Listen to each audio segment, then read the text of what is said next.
Japan has long since been dishing out some of the most amazing and strange gems in horror cinema.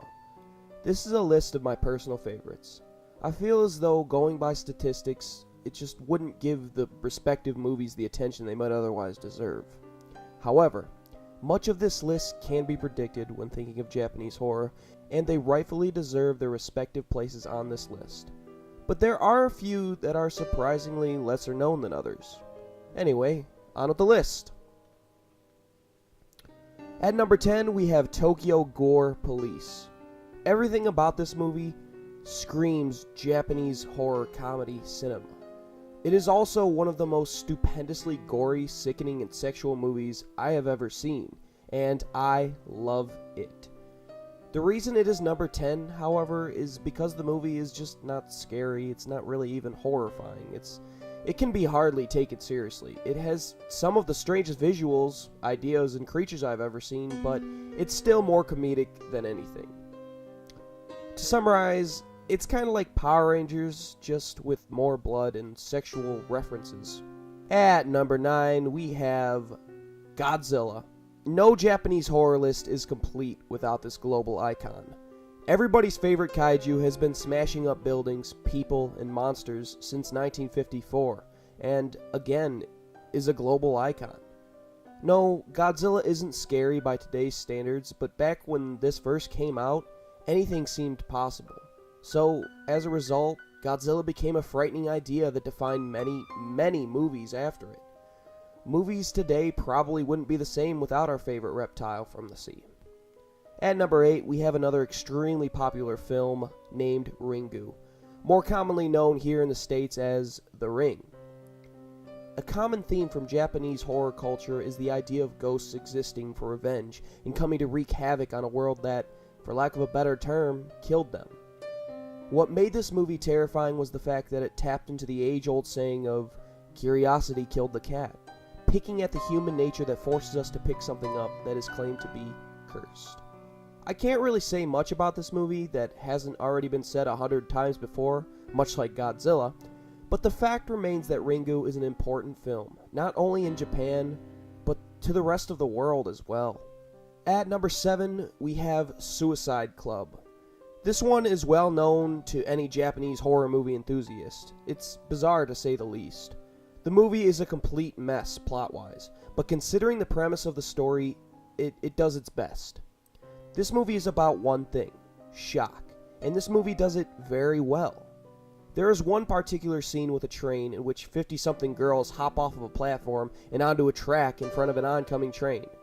Another scene shows a group of girls jumping off of a roof, with little warning leading up to that point. It's unpredictable and filled with lots of grim concepts. Regardless, it's a fun watch for sure.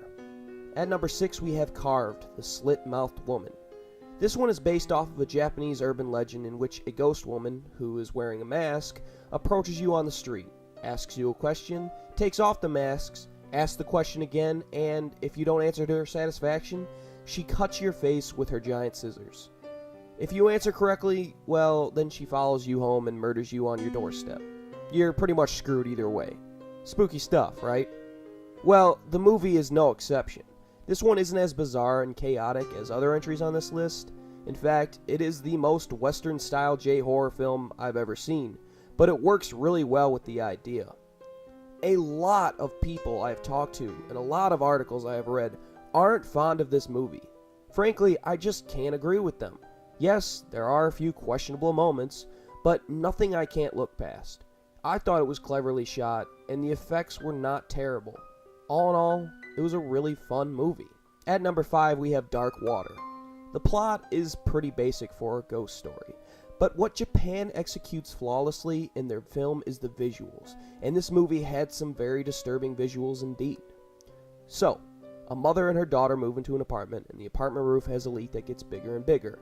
As the stain gets bigger, the movie becomes more and more frightening. The ending is also wonderfully done, but I won't go into that, spoilers and all.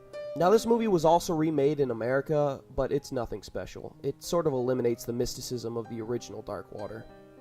At number 4, we have A Page of Madness. As I mentioned earlier, Japan's horror culture always excelled in visuals, and A Page of Madness is strictly a visual movie. considering it is a silent film. In 1926, this movie was released with no genre in mind. It wasn't until much later that horror fans decided to lay claim to this movie, considering the fact that it is unsettling and confusing. I wish I could give you the story, but I've got nothing. I can only infer what this story is, and I infer that it is a peek into the broken psyche of a deranged person. There's many disturbing and confusing scenes, especially towards the end. I find this one so interesting because of its antiquity, because there was absolutely nothing like this at the time. The high spot on this list is not strictly because of its content, but mostly because of its symbolism of the Japanese horror culture as a whole. Almost 100 years ago, Japan was still innovative in how they created their films. There's a lot I could say about this film, but it's all analysis and inference. Take this film as a painting and see what you get from this movie for yourself. At number 3 is Oney Baba. I hope I pronounced that right. Oney Baba is a fantastically woven tale of betrayal, mistrust, adultery, thieving, and karma. Oney Baba is a visually appealing movie, as well as a morally appealing one. Japan is in civil war, and as a result, 2 women are forced to kill unsuspecting soldiers and steal their belongings to sell for food. They eventually begin to turn on each other when a romantic interest gets involved, and you can probably imagine where the rest goes from there. All in all, this is a mystical tale indeed. At number 2 is Tetsuo, the Iron Man. I have no idea what it is, but I am obsessed with this movie. It is so immensely interesting and creative that I can't help but to love it. It's, I guess, a cyberpunk horror movie that just oozes with originality and grimy class. There is many interesting cinematic techniques woven into this movie, from stop motion blended with live action, sudden clever jump cuts, the entire movie being shot in black and white, and some just overall appealing shots. It's a body horror about a man that begins to evolve into a machine. As you can expect with almost any Japanese body horror film, it's disturbing. It is extremely bizarre and has a ton of confusing imagery paired with equally bizarre musical scores. And I use the term musical lightly. The sound score is a bit much at first, but as the man becomes more and more like a machine, the music makes for a fantastic setting for the tone. Also, a big point of creative interest, the music seems to be made up of strictly machine parts clanking and grinding against one another. A very big impact for the movie. All in all, it's a fantastic film. And at number 1 is the Ju-On series. Perhaps the most well-known and loved movie from Japan, and rightfully so, is Ju-On, or as we call it in the States, The Grudge. Both versions of this movie are great, but obviously, the Japanese series takes home the gold. I've mentioned many times in this video that Japan has a way with making horrific visuals, and this series had plenty of those.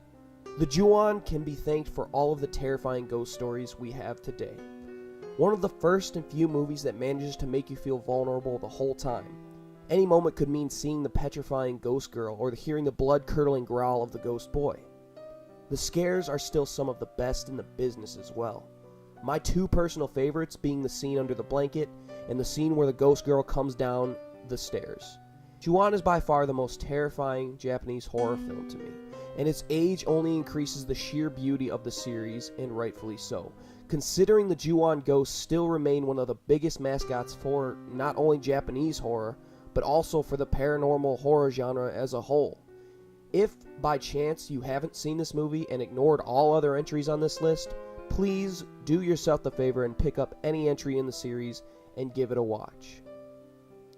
Well, that's all for this top 10 list, guys. I hope you enjoyed, and if you did, remember to leave a like and a comment, and be sure to subscribe if you haven't already. And I will see you all again very soon. And as always, stay rotten, everybody.